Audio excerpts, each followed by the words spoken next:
Yeah, I play Matt Freehoff, who was the victim of a hate crime, and then subsequently the victim of the truth coming out that it might not actually have been a hate crime. So this guy could not have more resentment and cynicism piled on him in the years that he hasn't left his hometown of Mercury, and he sort of is the one guy that can call Mavis on a lot of her, weirdness, which I think annoys her and repels her and maybe attracts her a little bit.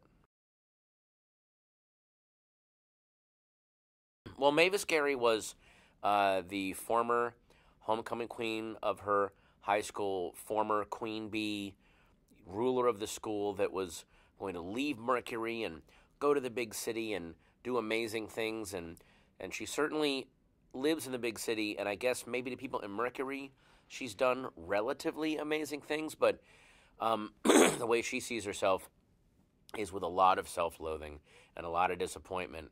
And instead of maybe looking inward at that, she sends it all back out into the world, kind of like porcupine quills. And it's amazing. After a while, when you watch the movie, you almost you both cringe and lean forward when somebody new approaches her. The first time I meet Mavis, and you should watch the scene carefully because the way Jason shoots it, it isn't so much an entrance on her part as almost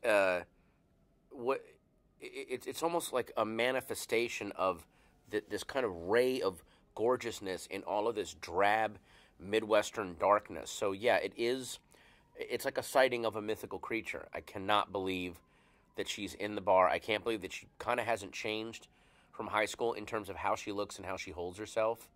And I'm almost thinking now, because I just saw the scene again, maybe Matt thinks for half a second, am I having a weird time slip? Is an embolism happening in my head? Why am I seeing this right now?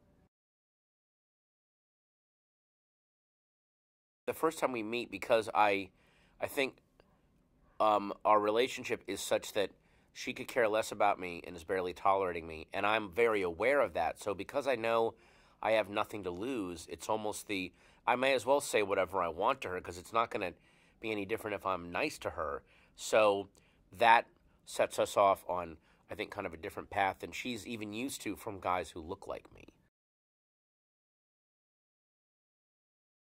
Mavis is so kind of, because she's so wounded, it's made her, I think, a little delusional, and maybe the difference between the romance novels, teen romance novels she writes, and the real world is beginning to flicker a little bit. So her plan is to get this ridiculously, obviously happily married man and father of a newborn to walk out of his life and go off to the big city with her.